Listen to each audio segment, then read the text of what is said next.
So we'll start a new chapter called unemployment और ये chapter poverty के बाद आ रहा है. Unemployment, like poverty, the term unemployment is again very familiar to us. Correct. Unemployment हम लोग इनफैक्ट पॉवर्टी चैप्टर में भी हम लोगों ने इस टर्म को डिस्कस किया था बिकॉज पॉवर्टी का एक कारण हम लोग देखे थे कि अनएम्प्लॉयमेंट एक कारण है. तो क्या होता है अनएम्प्लॉयमेंट? अगेन अनएम्प्लॉयमेंट भी एक सिचुएशन है. करेक्ट. आप अनएम्प्लॉयमेंट को भी एक सिचुएशन समझेंगे. कैसा सिचुएशन? एक ऐसा सिचुएशन जहां एक व्यक्ति, एक इंडिविजुअल, राइट, वो काम करने के लिए केपेबल है. राइट. व्हेन आई से केपेबल मतलब उसके पास सारे क्वालिटीज, चाहे वो एजुकेशनल क्वालिटीज हो, फिजिकल एजुकेशनल नॉलेज उसके पास है. Is capable to do a job. So say for example he is capable, a person is looking for a teaching job, he is capable to teach mathematics for class 9 students. So he is capable to teach maths for class 9 student. He is capable, number 1. Number 2, सिर्फ capable होने से नहीं होता है, he is willing also.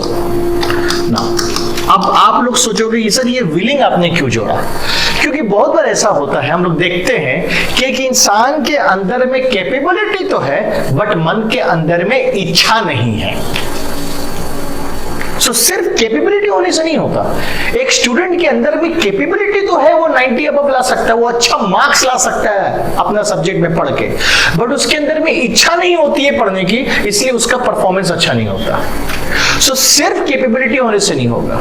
So a person is capable to do work. यहाँ पे हमने एक मैथ्स टीचर का काम किया, बात कर रहा है. So person has the all the knowledge and skills which is required to teach maths in class 9, उसके पास है, और वो विलिंग भी है.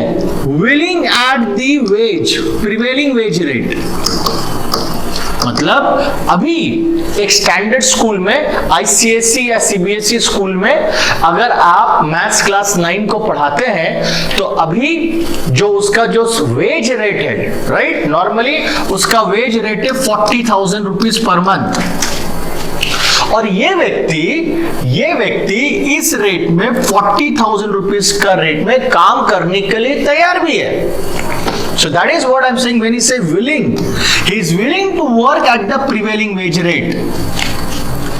Right? So a person having a capability, a person having a willingness to work at a prevailing wage rate, but he is not finding the job. उसको काम नहीं मिल रहा है. मतलब मैथ्स टीचर का कोई ऐसा कहीं पे वैकेंसी नहीं है खाली. वो जॉब ढूंढ रहा है मैथ्स पढ़ाने के लिए स्कूल्स में, लेकिन कोई भी स्कूल्स में मैथ्स पढ़ाने की अपॉर्चुनिटी नहीं है. और जब ऐसा सिचुएशन का जब एक इंडिविजुअल सामना करता है, अगर वो ऐसा सिचुएशन में अपने आप को पाता है, तो ऐसे ही सिचुएशन को हम लोग क्या नाम से जानते हैं? अनएम्प्लॉयमेंट. तब हम लोग बोलेंगे कि बेरोजगारी है. सो बेरोजगारी एक ऐसा सिचुएशन है जहां लोगों के अंदर में काम करने की क्षमता है, काम करने की कैपेबिलिटी, रिक्वायर्ड नॉलेज है, बट उन्हें काम नहीं मिल रहा है. अब एक बात बताओ, तुम लोग क्या अपने आप को, अभी तुम लोग क्लास 9 में पढ़ रहे हो, क्या तुम लोग अपने आप को मानोगे कि यू आर अनएम्प्लॉयड? क्या आप लोग अपने आप को अनएम्प्लॉयड मानोगे? Will you see that you are unemployed? No. You will not come into the category of unemployment. Why? Because you have not gained the necessary skills. You are still in the learning process. You are still studying. So you have not come to that stage where you have acquired the skills to perform a particular job. And you are also not looking for a job right now because your job is to study. So you will not come under unemployment. एक साल का बच्चा, उसके पास काम नहीं हो, नौकरी नहीं करता, तो क्या वो 1 साल के बच्चों को हम अनएम्प्लॉयमेंट की कैटेगरी में डाल सकते हैं? नहीं, क्योंकि वो 1 साल का बच्चा वो केपेबल ही नहीं है किसी तरह का प्रोडक्शन करने के लिए, उसके अंदर में अभी प्रोडक्टिविटी नहीं है, वो काम नहीं कर पाएगा। तो अगेन उसे हम लोग नहीं बोल सकते 1 साल का बच्चा को देख करके, 4 साल 5 साल के बच्चे को देख करके, अरे तुम तो बेरोजगार हो, नहीं। So, जब हम बात करते हैं कैपेबिलिटी का, तो कैपेबिलिटी के हिसाब से समझ लीजिएगा, हमारा देश का कानून जिस उम्र से बात करता है ना काम करने का, आपको पता होगा हमारे देश में चाइल्ड लेबर बैंड है, राइट। सो एक पर्टिकुलर एज के बाद ही आप काम कर सकते हो। सो आप उसके अंदर में भी आ रहे हो, आपके पास you have cross that age, you are at age to work legally, then you have all the capabilities to work, you have acquired certain skills to perform a job, but again आपको आपके skills के हिसाब से काम नहीं मिल रहा है, वो इकोनॉमी आपको एम्प्लॉयमेंट अपॉर्चुनिटी नहीं क्रिएट करके दे रहा है, और ऐसा सिचुएशन को हम लोग अनएम्प्लॉयमेंट के नाम से जानते हैं, बेरोजगारी के नाम से जानते हैं। क्लियर है? हाँ, तो काम नहीं करना is not unemployment, it's not an unemployment. याद रखिएगा, अगर आप किसी व्यक्ति को देखते हैं कि ये अनएम्प्लॉयड है, ये काम नहीं कर रहा है, तो तुरंत आप देश को या देश के इकोनॉमी को दोषी नहीं करार देंगे। आप नहीं बोलेंगे यार देश में बेरोजगारी छाया हुआ है, नहीं। आपको देखना होगा कि जो व्यक्ति काम नहीं कर रहा है, क्या वो केपेबल था काम करने के लिए, क्या वो विलिंग था काम करने के लिए, और उसके बावजूद अगर उसको काम नहीं मिला है, तब आप बोल सकते हैं कि हमारा जो इकोनॉमी है वो economy is a system. If you remember, economy क्या है? इकोनॉमी अनएम्प्लॉयड कैसे हो सकता है? इकोनॉमी कोई इंसान नहीं है ना, इकोनॉमी एक सिस्टम है। एक इकोनॉमी एक ऐसा सिस्टम है जो लोगों को लाइवलीहुड प्रोवाइड करती है। इकोनॉमी एक ऐसा सिस्टम है, इफ यू रिमेंबर, ECONOMY, ये मैंने बताया था। Economy is a system which helps the people living in a particular area to earn their livelihood.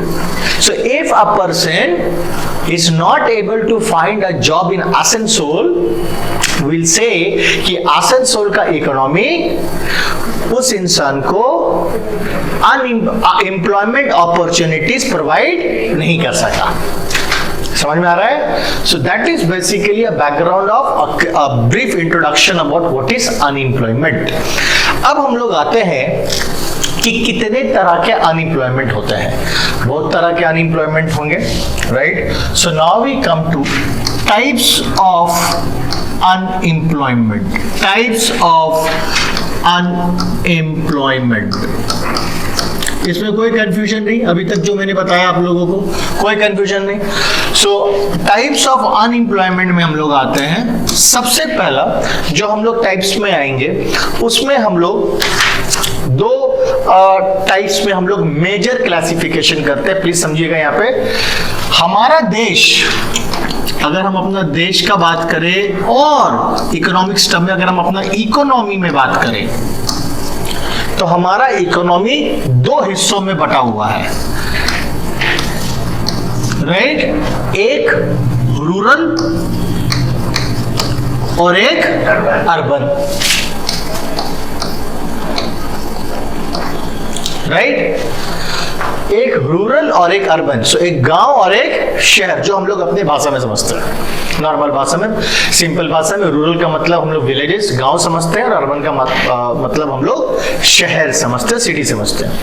तो जब हम लोग बात करते हैं अनएम्प्लॉयमेंट का, टाइप्स ऑफ अनएम्प्लॉयमेंट का, तो दो मेजर क्लासिफिकेशन जो आता है वो होता है एक रूरल अनएम्प्लॉयमेंट और एक अर्बन अनएम्प्लॉयमेंट। मतलब वो अनएम्प्लॉयमेंट जो आप रूरल सेक्टर में पाओगे, और एक अनएम्प्लॉयमेंट जो आपको शहर में भी मिलेगा। यानी कि गांव में भी बेरोजगारी है और शहर में भी बेरोजगारी है, लेकिन गांव में जो बेरोजगारी है उनके कारण, और वहां पे जो बेरोजगारी है वो उसका टाइप्स आपको अलग मिलेगा, और शहर में जो बेरोजगारी है, अनएम्प्लॉयमेंट है, उसके कारण और उसके टाइप्स भी आपको अलग मिलेगा। सो यहाँ जो बेरोजगारी हो रहा है वो अलग कारणों से हो रहा है और अलग प्रकार की बेरोजगारी मिलेंगे आपको, और यहाँ जो बेरोजगारी हो रहा है वो भी अलग कारणों से हो रहा है और अलग टाइप्स के मिलेंगे। ठीक है, तो हम लोग अभी चलते हैं सबसे पहले रूरल अनएम्प्लॉयमेंट में। सो रूरल अनएम्प्लॉयमेंट का अगर हम लोग बात करें तो रूरल अनएम्प्लॉयमेंट में आपको बेसिकली दो तरीका का अनएम्प्लॉयमेंट आपको दिखने मिलेगा। एक आपको मिलेगा सीजनल अनएम्प्लॉयमेंट और दूसरा आपको देखने मिलेगा डिसगाइज्ड अनएम्प्लॉयमेंट।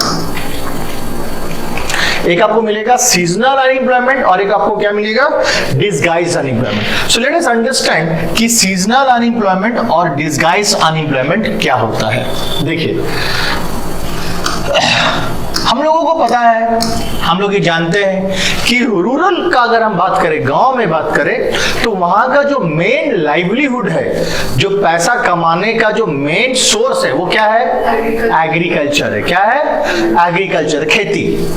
रूरल सेक्टर में लोग खेती करके अपना पेट पालते हैं, रूरल सेक्टर में लोग खेती करके पैसा कमाते हैं, to be very precise. Clear? अब जब हम यहाँ पे बात करते हैं सीजनल अनएम्प्लॉयमेंट का, तो सीजनल अनएम्प्लॉयमेंट क्यों होता है, तो obviously it has to be related with the agriculture.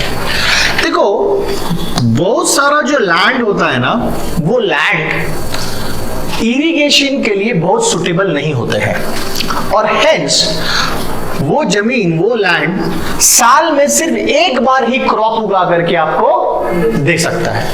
उस पे भी किसान को बहुत मेहनत करना पड़ता है, प्लॉइंग, टिलिंग, फर्टिलाइजर्स ये सब करके उस जमीन को उपजाऊ मत का मतलब इरिगेटेड लैंड, प्रोडक्टिव लैंड बनाता है और उसमें साल में एक बार वो क्रॉप उगाने में सक्सेस हो जाता है।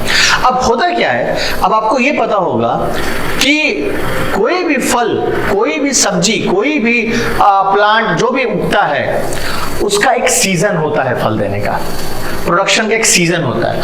साल भर आलू नहीं उगेगा, साल भर गाजर नहीं उगेगा, साल भर टमाटर नहीं उगेगा, सबका एक सीजन होता है। एक सीजन होता है प्लांटेशन का और एक सीजन होता है हार्वेस्टिंग का। करेक्ट? और ये ले देकर के मान लो 4 महीना, 5 महीना, 6 महीना में ये पूरा प्रोसेस क्या हो जाता है, कंप्लीट। अब जब एक किसान उगा लिया, एक लॉट में एक बार में उसने प्रोडक्शन कर लिया, अब जो साल का बाकी का 4 महीना, 5 महीना बचा, 4 to 5 मंथ्स बचा, उस 4-5 महीना में उसके पास कोई काम नहीं रहता है। तो सीजन के चलते, क्योंकि जो वो क्रॉप्स उगा रहा है वो क्रॉप्स का एक पर्टिकुलर सीजन होगा, उस सीजन में तो उसके पास काम रहेगा, लेकिन जब वो सीजन चला जाता है तो उसके पास कोई काम नहीं रहता है, तो उस समय में वो उस पर्टिकुलर सीजन के लिए क्या हो जाता है, अनएम्प्लॉयड। इसको बोलते हैं सीजनल। अब इसमें क्या होता है कि किसान लोग कुछ अलग नौकरी ढूंढ लेते हैं, लेबर का काम कर लेंगे, कुली का काम कर लेंगे, वो ऑफ सीजन में लोग कुछ उधर उधर करके अपना घर चलाने की व्यवस्था करते हैं। लेकिन कितनों को मिलेगा, नहीं मिलेगा, क्या होगा, तो जो भी है इस पर्टिकुलर सीजन के लिए, ऑफ पीरियड जिसको बोलते हैं, ऑफ सीजन, उस समय में वो क्या है, अनएम्प्लॉयड है। इस तरह का अनएम्प्लॉयमेंट को हम बोलते हैं सीजनल अनएम्प्लॉयमेंट। एक होता है डिसगाइज्ड अनएम्प्लॉयमेंट। क्या होता है डिसगाइज्ड? देखिए बच्चा, डिसगाइज्ड का मतलब वेरी सिंपल। डिसगाइज्ड का मतलब क्या होता है कि दिखता है कुछ और लेकिन होता है कुछ और। जो आपको दिखेगा, जो आपके सामने में जो दिखेगा वो एक्चुअल में हकीकत, रियलिटी नहीं होता है। समझते हैं डिसगाइज्ड अनएम्प्लॉयमेंट क्या है? मान लीजिए आप कभी एक गांव गए, ठीक है, आप एक विलेज में गए, और अब जब गांव में गए तो आप देख रहे हैं माँ, father, mother, son and daughter. आप 4 लोगों को एक खेत में काम करते हुए देख रहे हैं, ठीक?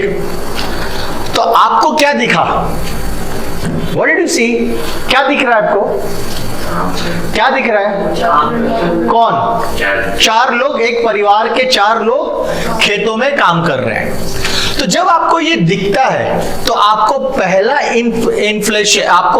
Impression, the first impression that you get, आपको दिख के क्या लगा? वाह, सबके पास काम है, सब कोई काम कर रहा है, सब कोई रोजगार मिला हुआ है, सबका पेट पल रहा है, everybody is busy working, they have a job, right? This is what you get when you look at this situation, जब आप ये situation देखते हैं. But my dear students, हकीकत तो ये है बच्चों कि अगर उसमें से ये दो लोगों को हटा दिया जाए तो खेती में, प्रोडक्शन में कोई फर्क नहीं पड़ने वाला. मतलब सिंपल शब्दों में अगर कहें, इनका रहना, इनका ना रहना बराबर है. इसका मतलब ये होता है कि ये जो बच्चे काम कर रहे थे अपने मम्मी पापा के साथ, they are not adding, they are not adding or they are not contributing. They are not contributing to what? They are not contributing or not adding to the production. So ये लोग चार लोग मिल करके अगर वो लोग X प्रोड्यूस कर रहे हैं, X यूनिट्स प्रोड्यूस कर रहे हैं, तो ये दो लोग जब चले जाएंगे ना, तब भी क्या प्रोड्यूस होगा? X ही प्रोड्यूस होगा. So what is happening? You're looking at a situation that all four people are working, but technically it's only these two because they are not adding to any contribution. Hence they are unemployed. Because they are not producing anything. They are not adding to the productivity. They are not adding to the production. So what is happening? एक बच्चा पढ़ाई लिखाई नहीं किया, माँ बाप बहुत समझाया, बेटा पढ़ ले, बेटा पढ़ लो, बेटा पढ़ लो, नहीं पढ़ा. नहीं पढ़ा, 11 12 जैसे जैसे पढ़ के फेल फाल कर गया. अब आप क्या करेगा? बाप तो बाप होता है, तो बोला चलो बेटा चलो तुम आकर के मेरे साथ दुकान में बैठो, गल्ला में बैठे, हम लोग दुकान है, बैठो. क्या करेगा? पढ़ाई लिखाई तो तुम किया नहीं, तो मेरा एक तो दुकान है, बैठो उसी में. अब बेटा जाना शुरू कर देता है अपने पापा का दुकान. दुनिया वालों को दिखता है कि बेटा अब दुकान संभाल रहा है, बेटा का पास काम है, वो दुकान जाता है, लेकिन एक्चुअली उसका बेटा दुकान जाए या ना जाए कोई फर्क नहीं पड़ता. कोई फर्क नहीं पड़ता. घर में बैठा हुआ था, उसका पापा बोला चल बेटा दुकान में बैठे. तो is not adding to the value in the shop. उसका आने से कोई दुकान का सेल्स नहीं बढ़ गया, उसका आने से खुद बहुत जादू नहीं होगा. वो जैसा दुकान चल रहा था वैसे ही चल रहा है.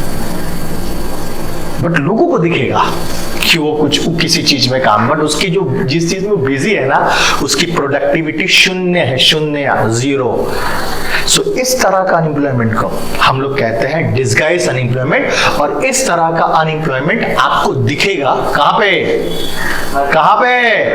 रूरल एरिया में दिखेगा आपको. सो रूरल एरिया में दो अनएम्प्लॉयमेंट दिखेगा, एक सीजनल और एक डिस्गाइज अनएम्प्लॉयमेंट दिखेगा. क्लियर है? समझ में आया? चलिए आगे बढ़ते हैं. अब हम लोग आ जाते हैं अर्बन अनएम्प्लॉयमेंट में.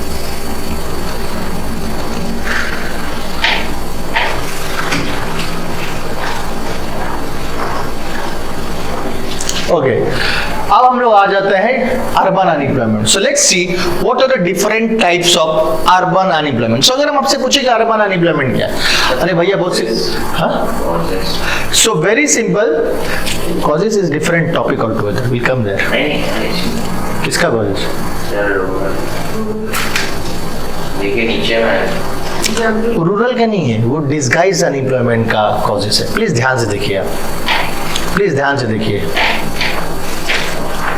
I know what I'm teaching. I know what I'm teaching. Just focus.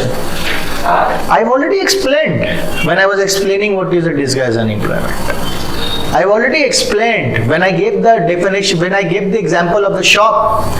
I've already explained. The son is not having a proper job opportunity. He is not having the quality to work. So therefore the father asks his son to come and sit in the shop. That is also happening in the rural sector.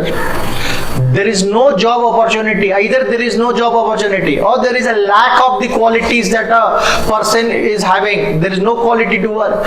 So hence he is joining the family with for the agriculture and cultivation. Right? So I have already explained. Getting it? उसके पास और कोई काम नहीं है, alternative कुछ है नहीं, तो क्या करेगा? माँ बाप के साथ खेत में जाएगा. So coming back to the urban unemployment. What is urban unemployment? Urban unemployment वो unemployment होता है जो कि अर्बन एरिया में एग्जिस्ट करता है. Very simple. किस तरह का अनएम्प्लॉयमेंट होता है अर्बन अनएम्प्लॉयमेंट में? सबसे पहले हम लोग देखेंगे industrial unemployment. What is industrial unemployment? Vineet ji, industrial unemployment पढ़िए तो क्या लिखा हुआ है आपके बुक में, जोर से. To remain unemployed for a given period due to the changes in the industrial sector. But if a person has to remain unemployed for a specific period of a time, for a given period of a time, so एक चीज है कि industrial unemployment में एक बंदा unemployed रहता है for a given period of time. So एक पर्टिकुलर समय के लिए वो अनएम्प्लॉयड रहेगा. और क्यों? Because the industrial sector, because the industry is going to a major changes. बहुत बड़ा बदलाव हो रहा है, बहुत बड़ा चेंजेस हो रहा है, और उस बदलाव के कारण एक व्यक्ति कुछ दिनों तक क्या रहता है? अनएम्प्लॉयड रहता है. तो इसको अगर हम लोग इसको अगर ऐसा समझे, कुछ एग्जाम्पल लेकर के, तो क्या एग्जाम्पल आप लोगों को दिमाग में आता है? क्या उदाहरण, क्या आप लोग इससे रिलेट कर सकते हैं? क्या आपको ये ऐसा आपको कभी सुनने में मिला है? क्या कभी आपको ऐसा दिखने में मिला है? interdependence agriculture और industrial sector labor provide करता है agriculture. देखिए अभी क्या होता है, समझिए. एग्रीकल्चर सेक्टर अगर हम बात करें, इसको अगर एज अ सेक्टर का बात करें, तो agriculture sector has gone to a major transformation, a change. Change in what? Changes in practices, changes in the techniques of agriculture. Clear? अगर हम बात करें कि जहां पहले बैल से हल चलवाया जाता था, वहां ट्रैक्टर आ गया, तो बैल तो बेरोजगार हो गया, बैल के पास कोई काम नहीं. मेरा बात समझ आ रहा है? हम क्या बोलने में उदाहरण नहीं करें.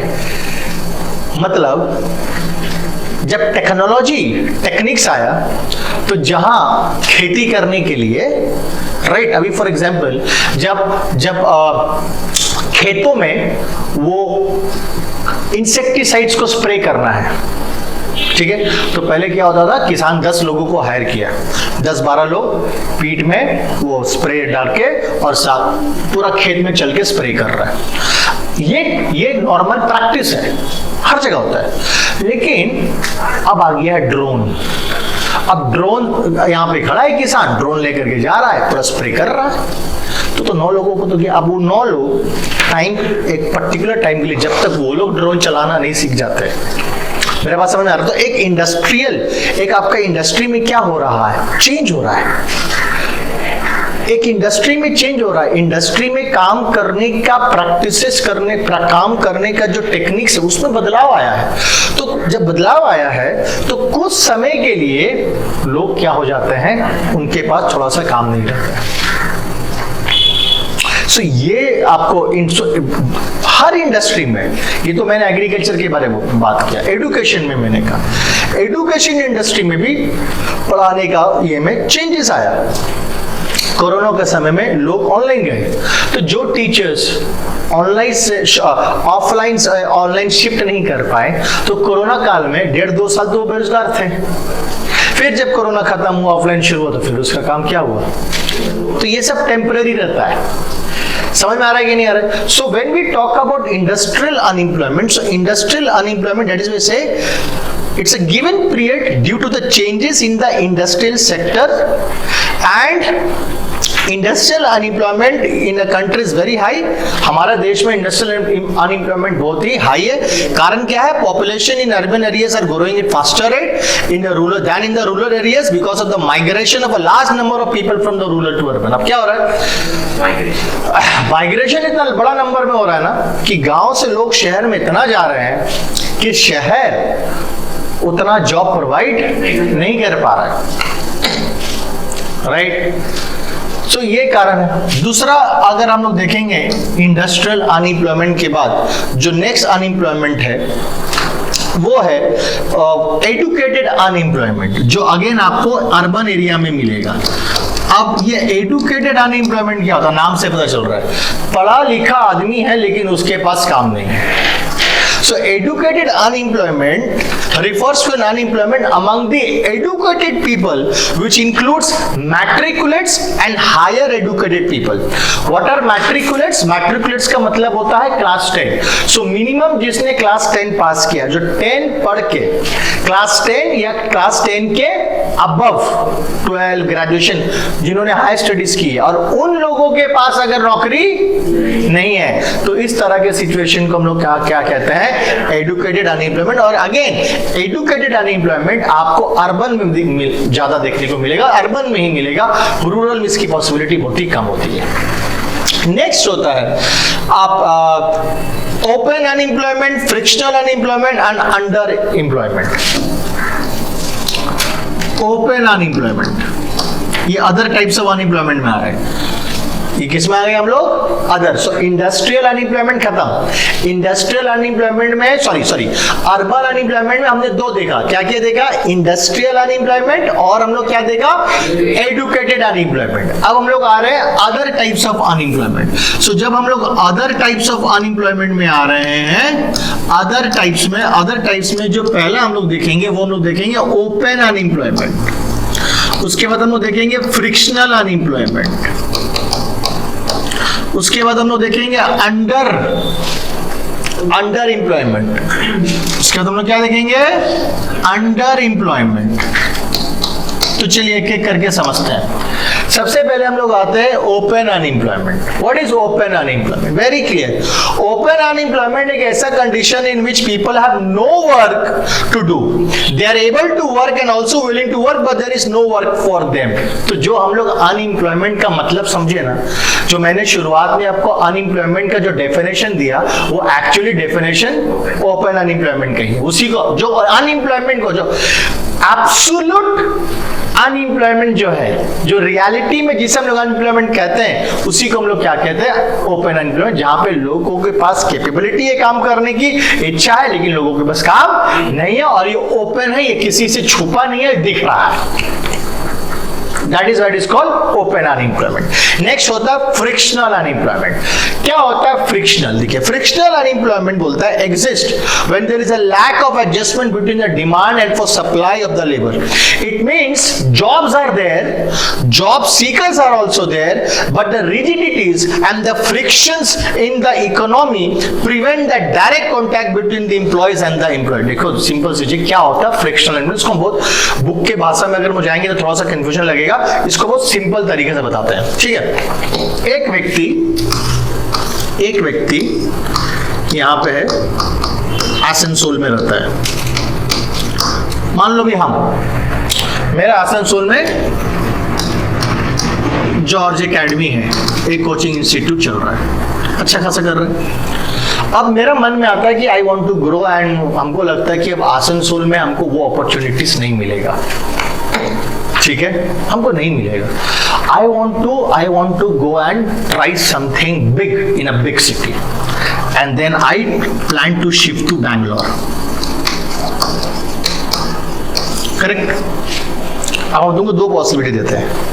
हम आसनसोल में एक स्कूल में पढ़ा रहे थे, अब हम सोचे कि नहीं यार, आसनसोल में जितना पेमेंट मिलता है, सैलरी मिलता है, अगर हम बाहर जाके काम करेंगे तो और मिलेगा, ग्रोथ अच्छा होगा, तो हम चले जाते हैं बैंगलोर। अब तुम बताओ, क्या हम जब बैंगलोर में शिफ्ट करेंगे तो क्या है, बैंगलोर में कदम रखेंगे और नौकरी से मिला रहेगा, हाथ में खड़ा रहेगा? नहीं रहेगा।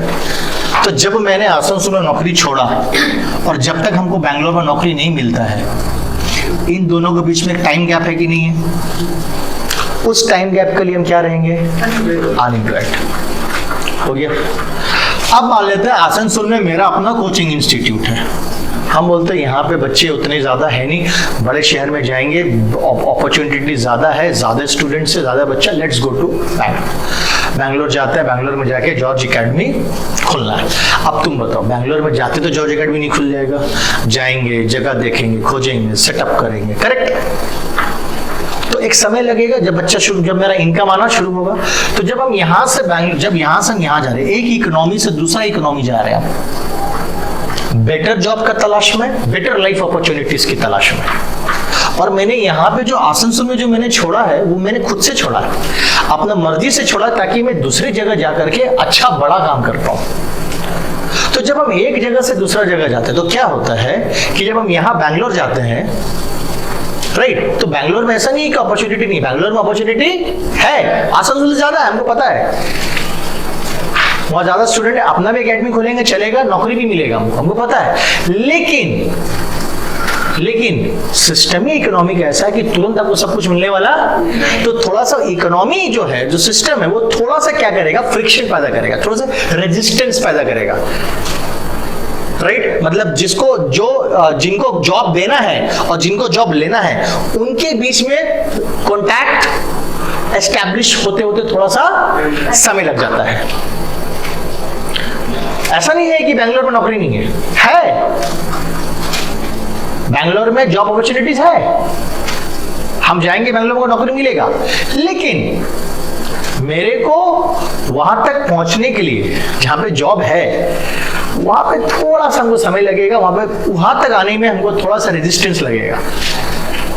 आई गेट माय पॉइंट? सो ये नॉर्मल सिचुएशन में होता है, और इसी अनएम्प्लॉयमेंट को हम लोग क्या बोलते हैं, फ्रिक्शनल अनएम्प्लॉयमेंट। नेक्स्ट होता है अंडर एम्प्लॉयमेंट। कल ही डिस्कस कर रहे थे हम लोग। अंडर एम्प्लॉयमेंट क्या हुआ? अंडर एम्प्लॉयमेंट एक ऐसा एम्प्लॉयमेंट है जहां लोग अपने काबिलियत से नीचे काम कर रहे हैं। अब देखिए, अंडर एम्प्लॉयमेंट को भी देखिए, aegis assembly of God aegis के स्कूल में बुक में जो हमने यहाँ पॉइंट्स पढ़ा रहे हो तो कवर होगा ही, उसके साथ साथ कुछ एक्स्ट्रा भी होगा, तो कोई टेंशन मत लेना, पढ़ लेना, कम होगा तो बताना, ठीक है। अंडर एम्प्लॉयमेंट दो तरीका होगा। फर्दर अंडर एम्प्लॉयमेंट को हम लोग दो पार्ट में डिवाइड कर सकते हैं, एक विजिबल, एक इनविजिबल। अब ये क्या हुआ बच्चा, विजिबल और इनविजिबल, ये क्या हुआ? देखिए, जब हम बात करते हैं अंडर एम्प्लॉयमेंट का, तो सबसे पहले तो ये समझिए कि अंडर एम्प्लॉयमेंट क्या है। अंडर एम्प्लॉयमेंट एक ऐसा सिचुएशन है जहां पे एक व्यक्ति के पास, और इंडिविजुअल के पास काम तो है, is having a work, but he is not having the work as per his efficiency, he is not having the work as per his skills, his qualification, right, and hence he is not earning as much compared to what he should have earned. क्या कमाना चाहिए था, क्या वो कमा सकता था, क्या उसके अंदर में जो कमाने की क्षमता है, उस क्षमता के अनुसार वो कमा नहीं रहा, उसे नीचे कमा रहा है। ऐसा सिचुएशन को हम लोग अंडर एम्प्लॉयमेंट बोलते हैं। जो मैंने आपको कहा था कि एक इंसान पीएचडी किया हुआ प्रोफेसर है, उसको एक कॉलेज में जाकर के लेक्चर देना है, कॉलेज में जाकर के पढ़ाना है, लेकिन कॉलेज में जॉब नहीं होने के चलते वो स्कूल में क्लास 7-8 के बच्चों को, 6-7 के बच्चों को पढ़ा रहा है, तो वो अपने काबिलियत से नीचे में है। जहां उसका सैलरी कॉलेज में पढ़ाता तो 1.5-2 लाख रुपया महीना होता, स्कूल में 40-50 हजार रुपया उसको मिल रहा है। He is not that he is not earning, he is not that he is बेरोजगार, but he is underemployed। क्या है वो? He is underemployed। So अब उसमें भी अंडर एम्प्लॉयमेंट में दो है, विजिबल और non invisible. What is visible? Visible में वो दिख जाएगा कि हाँ भैया इसके पास काम तो है, लेकिन ये अंडर एम्प्लॉयड है। कैसे? फॉर एग्जाम्पल, प्रोफेसर को काम मिल गया, पीएचडी वाले को कॉलेज में मिल गया काम, लेकिन फिर भी वो अंडर एम्प्लॉयड रहेगा। भैया कैसे अंडर एम्प्लॉयड रहेगा? अभी तो आप बोले कि अगर वो कॉलेज में काम में उसको मिल जाता तो अंडर एम्प्लॉयड नहीं होगा, क्योंकि कॉलेज में पढ़ाने के लिए बना है। कॉलेज में काम मिला, लेकिन पार्ट टाइम काम मिला, फुल टाइम नहीं मिला। क्या मिला उसको? पार्ट टाइम मिला है। पार्ट टाइम मतलब उसको क्या है, वो खाली कॉलेज में आएगा, 4 क्लासेस लेगा, लेक्चर देगा, चला जाएगा। सो जहां एक नॉर्मल वर्किंग आवर इंडिया में 8 घंटा है मान लेते हैं, राइट, कॉलेज में जहां बाकी सारे प्रोफेसर सिर्फ 8 घंटा सब काम कर रहे हैं, फुल टाइम काम कर रहे हैं, ये बंदा हमारे वाले जो प्रोफेसर है वो जाकर के सिर्फ 4 घंटा पढ़ा करके आ रहे हैं, तो वो 4 घंटा जाकर के क्लास देकर के आ रहा, तो he is working part time. He's working part time. So he has a job, but he has a job only for he is not working full time. उसे only for a particular period of time में जा रहा है, काम करके आ जा रहा है. So therefore जो प्रोफेसर 8 घंटा काम कर रहा है, जो प्रोफेसर 4 घंटा के लिए पार्ट टाइम लेक्चर दे रहा है, क्या उन दोनों का सैलरी कभी इक्वल होगा? कभी उनका सैलरी इक्वल नहीं हो सकता, उनका रेम्युनरेशन कभी नहीं इक्वल नहीं होगा. सो ये वाले जो है तो दिख जाएगा ना, ये तो पार्ट टाइमर है, ये तो आता है पढ़ा के चला जाता, काम है लेकिन पूरा काम नहीं, आधा अधूरा काम है इसके पास. और एक होता है इनविजिबल. इनविजिबल वाला ऑप्शन एग्जांपल क्या था जो हम तुमको इससे पहले दिए. वो प्रोफेसर काम कर रहा है, फुल टाइम काम कर रहा है, पूरा 8 घंटा का नौकरी कर रहा है, लेकिन कहाँ कर रहा है? स्कूल में कर रहा है, बच्चों को पढ़ा रहा है. तो ये आपको ये दिखता नहीं है इनविजिबल, क्योंकि आपके सामने में तो एक व्यक्ति सुबह का 8 बजे स्कूल जा रहा है, दोपहर का 2 बजे आ रहा है, पूरा काम करके आ रहा है, महीना का 50 रुपया कमा रहा है. तो आपको क्या दिख रहा है? वो तो रोजगार है उसके पास, वो तो एम्प्लॉयड है, लेकिन हकीकत में आपको नहीं पता है कि वो व्यक्ति तो प्रोफेसर है, पीएचडी किया, उसको तो कॉलेज में पढ़ाना चाहिए था. So this becomes invisible to us. समझ में आ रहा है? So when we talk about under sometimes are visible and other times they are not invisible. Okay, next we come to the next important types of unemployment. अगर हम लोग आए तो next important unemployment जो है वो है structural unemployment.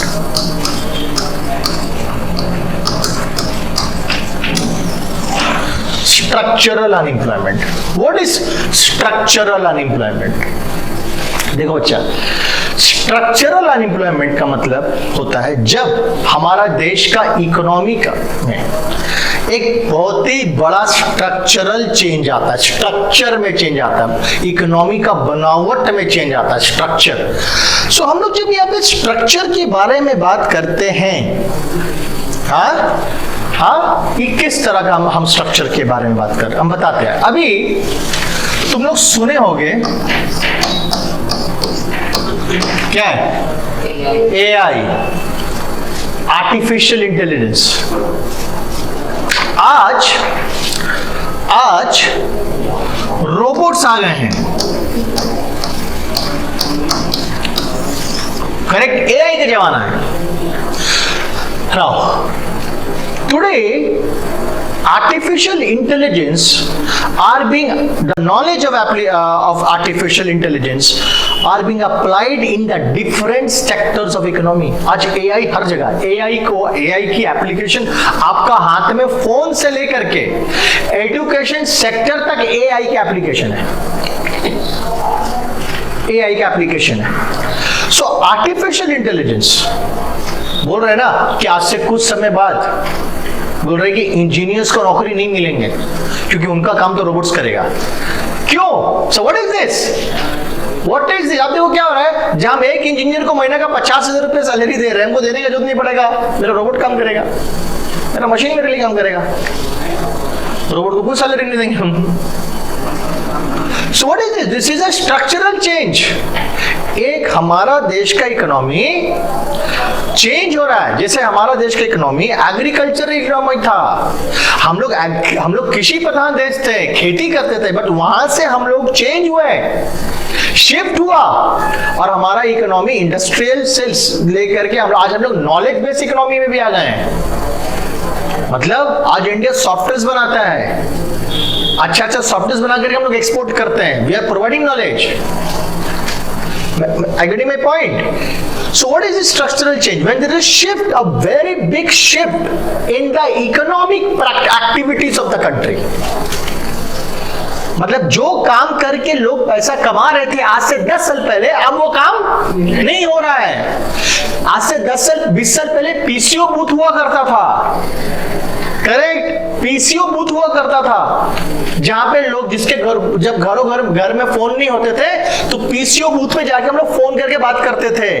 वो एक सोर्स ऑफ इनकम था लोगों के पास आज से 15 साल पहले. बट विद दी इन्वेंशन और we can say with the introduction of mobile phones, घर घर मोबाइल हो गया, पीसीओ बूथ का धंधा बंद हो गया. तो क्या धंधा चालू हुआ? मोबाइल का recharge. So there was a shift in economic activities. जो व्यक्ति पहले पीसीओ बूथ से पैसा कमाते थे, राइट? अब वही व्यक्ति पीसीओ बूथ को बंद कर दिया और मोबाइल का सिम कार्ड बेचना शुरू कर दिया, उससे पैसा कमाने लगा. So there was a shift in economic practice. But ये शिफ्ट तुरंत नहीं होता है, इसमें भी थोड़ा सा क्या रहेगा, समय लगेगा, और उस समय के लिए तो रहेगा. अब क्या हुआ, अभी एआई आ गया, रोबोट्स काम करेगा. तो अभी अगर रोबोट्स काम करेंगे तो फिर इंजीनियर क्या करेंगे, तब तो उनको नौकरी गया. तो फिर यहाँ पे समझदारी क्या है, तब यहाँ पे पढ़ाई ऐसा करना है, इंजीनियर्स को क्या करना है, अब इंजीनियर को सीखना है कि वो रोबोट को कैसे मैनेज करेंगे, क्योंकि रोबोट तो अपने आप से काम नहीं करने वाला है, इसको भी तो फीड करना पड़ेगा, इसको भी डेटा देना पड़ेगा, इसको भी काम करवाना पड़ेगा. So now you do not need people to directly work. You will not be requiring an engineer to work directly, but you will be requiring an engineer to handle.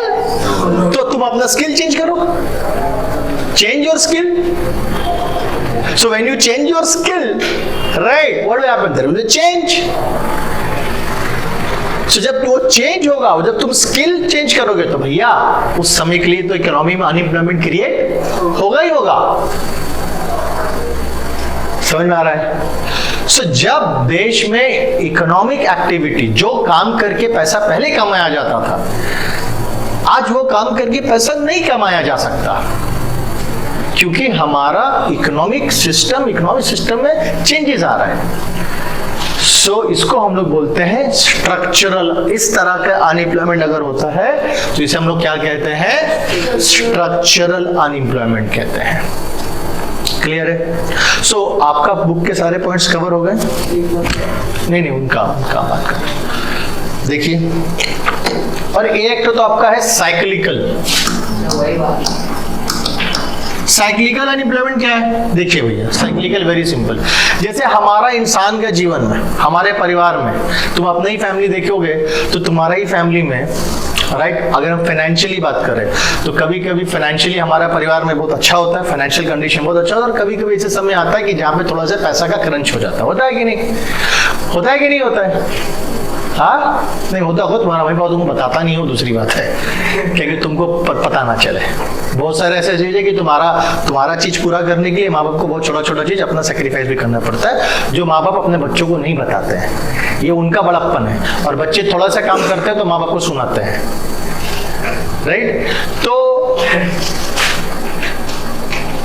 जिस तरह से परिवार में एक साइकिल है, लाइफ में एक cycle है, हमेशा धूप नहीं रहता है, अंधकार भी आता है. राइट? तो ये साइकिल है ना. उसी तरह जैसे हमारा फैमिली में, हमारा लाइफ में साइकिल है, हमारा देश का इकोनॉमी में भी साइकिल है. मतलब रिसेशन, एक ऐसा समय जब धंधा डूब रहा है, डिमांड नहीं है, लोगों के पास पैसा नहीं है, प्रोडक्ट्स का डिमांड कम है, लोग कंजम्पशन नहीं कर रहे हैं, धंधा कम हो रहा है. फिर एक ऐसा समय है, राइट, जहाँ पे बूम में चल रहा बिजनेस, लोगों के पास पैसा है, लोग सामान खरीद रहे हैं, बेधड़क पैसा खर्चा कर रहे हैं, सब गुड्स एंड सर्विसेज का डिमांड बढ़ रहा है, इंक्रीज हो रहा है, पैसा कमाया जा रहा है. तो सिंपल सी चीज है, जब रिसेशन का पीरियड आता है, अभी जैसे हम लोग बायजूस के बात कर रहे हैं, जब कोरोना हुआ था तो एजुकेशन इंडस्ट्री, जो एडटेक एजुकेशन इंडस्ट्री थे, उनका बिजनेस मतलब जे कर्व लिया था, ऐसे भागा था बिजनेस, क्योंकि ऑनलाइन सब बच्चे, लाखों करोड़ों बच्चे ऑनलाइन पढ़ रहे हैं. सो ये बड़े बड़े एडटेक कंपनीज लोग क्या हो गए, ऑनलाइन में गए, पैसा कमाने शुरू किया. उनके लिए वो एजुकेशन इंडस्ट्री में बूम था. क्या था? बूम आया था, डिमांड बढ़ा हुआ है, तो लोग ज्यादा से ज्यादा लोगों को हायर किया, 10,000 20,000 आदमी को लिया. और जैसे फिर कोरोना खत्म हुआ, स्कूल्स वापस से शुरू हुए, ऑफलाइन शुरू हुआ, तो लोग ऑनलाइन से समझ में आ गए, बट ऑनलाइन में तो पूरा होने वाला नहीं है. ऑनलाइन से फिर भागने लगे कहाँ पर? ऑफलाइन. और इन लोगों का ग्राफ फिर क्या होने लगा? नीचे गिरने लगा. रिसेशन आ गया फिर से एडटेक कंपनी में. अब जब इनका रिसेशन आया, मतलब इनका इंडस्ट्री में जब डाउनफॉल शुरू हुआ, क्योंकि बच्चे ऑनलाइन से ऑफलाइन जा रहे थे, तो इन्होंने क्या किया, अपने टीचर्स, अपने स्टाफ को नौकरी से निकालना शुरू कर दिया जॉब कॉस्ट कटिंग के लिए। खर्चा को नुकसान हो रहा है। जब था तो उस समय तो लोगों ने लिया नौकरी में, एम्प्लॉय किया और लोगों को लिया, लेकिन जब उनका डिमांड कम होने लगा, जब बिजनेस गिरने लगा, ये रिसेशन, एजुकेशन इंडस्ट्री का अगर सिर्फ हम एक इंडस्ट्री के बारे में बात करें, इस तरह से पूरा देश की इकोनॉमी में एक समय आता है, रिसेशन आएगा, बूम आएगा। तो जब भी रिसेशन आएगा, जब बैड फेज जिसको बोलते हैं, bad phase and good phase जैसे बात करते हैं, तो जब बैड फेज आएगा, जब धंधा नीचे चौपट हो रहा है, डिमांड गिर रहा है, तो बैड फेज के समय में जॉब कटिंग्स होता है। सबसे पहला तलवार चलता है एम्प्लॉइज के ऊपर में, नौकरी कम करो, खर्चा कम करो। और गुड फेज जब आता है तो नौकरी में दिया जाता है, लोगों को उल्टा होता है। तो ये होता है साइक्लिकली, और ये एक साइकिल है, ये चलते रहेगा।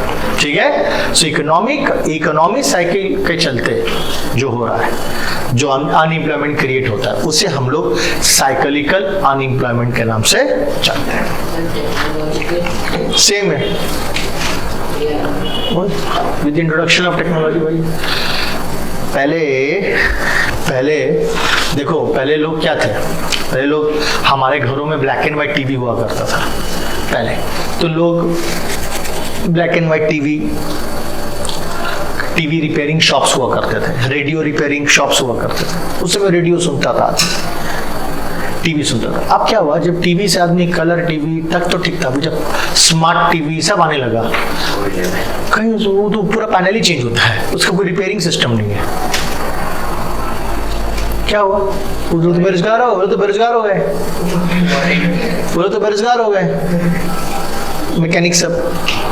पहले टाइपिस्ट हुआ करते थे, टाइप करके पैसे कमाते थे। With the invention of the computers, printers खत्म हो गया। तो क्या हुआ, टेक्नोलॉजी चेंज हुआ, शिफ्ट हुआ, इकोनॉमिक एक्टिविटीज चेंज हुआ, ये सब के चलते अनएम्प्लॉयमेंट क्रिएट हो रहा है। समझ में आ रहा है? तो ये सब है, ये सब कारण है जिसके चलते बेरोजगारी होता है। सॉरी, नॉट कारण है, इस तरह के टाइप्स है, ये this are types of unemployment. अब हम लोग आज नहीं, नेक्स्ट क्लास में हम लोग देखेंगे कि अनएम्प्लॉयमेंट का कारण क्या है। अभी तो हम लोग देख लिए टाइप्स ऑफ अनएम्प्लॉयमेंट, हम लोग क्या देखा, टाइप्स ऑफ अनएम्प्लॉयमेंट, जल्दी से रिवीजन कर ले। टाइप्स ऑफ अनएम्प्लॉयमेंट में हम लोग जानते हैं कि there are two types basically जो एग्जिस्ट करता है, रूरल और अर्बन। रूरल में हम लोग ने देखा, रूरल के अंदर में आपको सीजनल मिलेगा, डिस्गाइज मिलेगा। अर्बन में मिलेगा इंडस्ट्रियल और एडुकेटेड, हो गया। उसके बाद इन दोनों के अलावा अदर टाइप्स ऑफ अनएम्प्लॉयमेंट भी था, जिसमें हम लोग ने देखा था ओपन अनएम्प्लॉयमेंट, फ्रिक्शनल अनएम्प्लॉयमेंट, हम लोग ने देखा था अंडर एम्प्लॉयमेंट। अंडर एम्प्लॉयमेंट के अंदर हम लोग देखा विजिबल और इनविजिबल। उसके बाद हम लोगों ने देखा स्ट्रक्चरल और उसके बाद साइक्लिकल। क्लियर है? कोई डाउट्स है? पक्का? तो आज का क्लास हम लोग यहीं तक करते हैं। नेक्स्ट क्लास में हम लोग कॉजेज ऑफ अनएम्प्लॉयमेंट करेंगे। ठीक है?